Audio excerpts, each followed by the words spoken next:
On the sidelines of Ticket 7 in Japan, President Muhammadu Buhari of Nigeria met with his South African and Benin Republic counterparts in the city of Yokohama.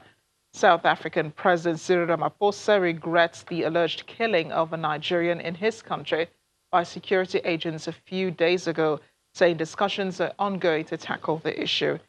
Mr. Ramaphosa, who spoke after a bilateral meeting with President Buhari, says he feels sad about the development, especially considering the long-standing relationship between the two countries. Meanwhile, President Buhari also met with his counterpart from Benin Republic, Patrice Talon, who complained that the closure of the Benin-Nigeria border is causing hardship for his country. President Buhari promised to convene a meeting to review the situation. Well, no, we are going to be discussing all that, and because we have such good relations, we talk about these things, and the issue of Nigerians who are dying in South Africa, and we feel very sad about that. And obviously our criminal justice system is working on it. We want to stop all killings. Nobody should ever be killed, even if there's a dispute amongst people. So it was also good to have this opportunity here in Japan to renew the bonds between us and to talk about common things between South Africa and Nigeria. And we know that we have to play a very key role in the further development of the continent. Well, back in South Africa, the police in Pretoria have fired rubber bullets and stun grenades to disperse disgruntled protesters who may try to loot foreign-owned shops.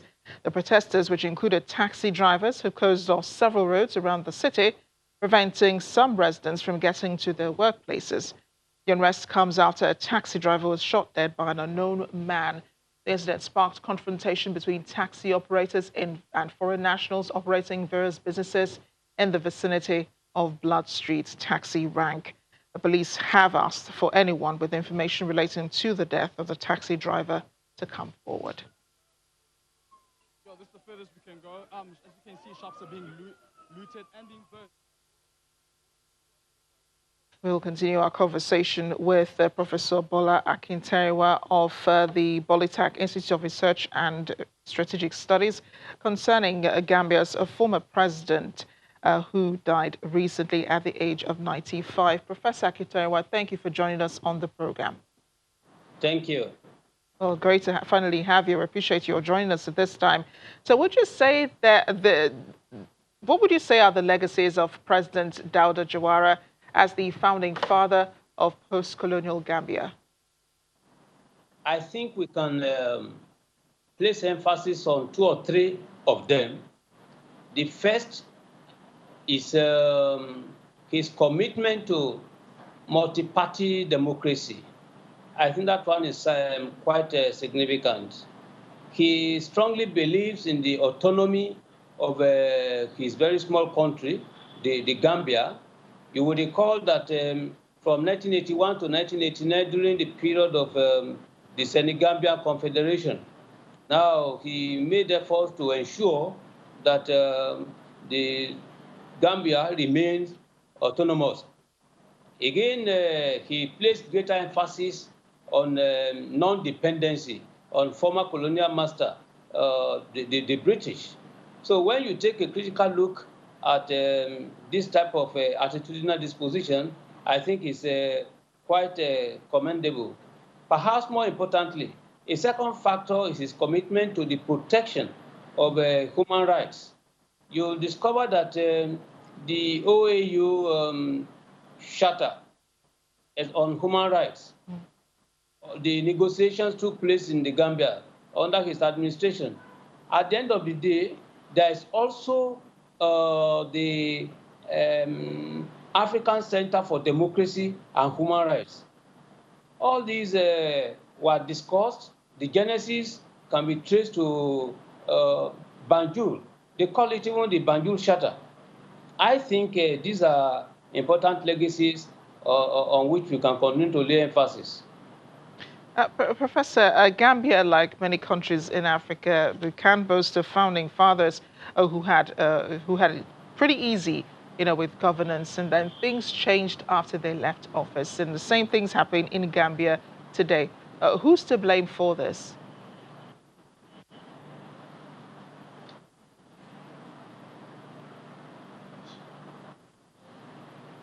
Professor Akitariwa.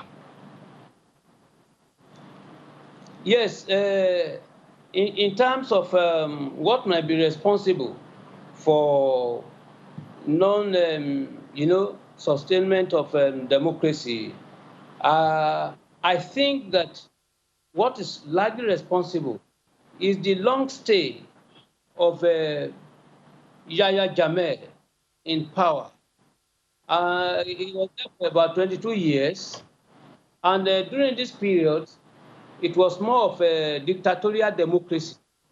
He will get himself elected, manipulation of the constitution, as it has come to characterize political governance in the whole of Africa, seat-tight regimes. So with this type of situation, it is very difficult to lay a solid foundation for democratization and good governance in the Gambia. So many people are wondering, if these these crop of young African leaders have what it takes, to be considered, at par with the others who came before them. Do you think the younger generation have a certain legacy that they could leave behind, or a vision of where they're headed? I wouldn't think so, for obvious reason. First of all, it should be argued that what was fought for, right, what the older generation stood for, was also lost in 1994 with the coup d'etat led by Yahya Jammeh against the same Dawda Jawara. So in this type of situation, everything was lost. After the older generation, what are we witnessing today? Please, we are talking about governance predicated on corruption, on manipulation of constitution to enable tight rule. You see, the younger generation today are learning from bad habits of today. So I wouldn't see any good thing that has been set aside. If you take a look at what is happening generally in the whole of Africa, you will discover that plural democracy is largely predicated on dictatorship. Right. This is happening. Professor. You have Professor Akitariwa, I'm so sorry to interrupt. Thank you so much for joining us on the program. We always love to welcome you back whenever there is an opportunity. Thanks again. Thank you. You're watching Network Africa, still ahead. We'll take a look at one of the most famous and prolific fantasy coffin makers in Ghana. Stay with us.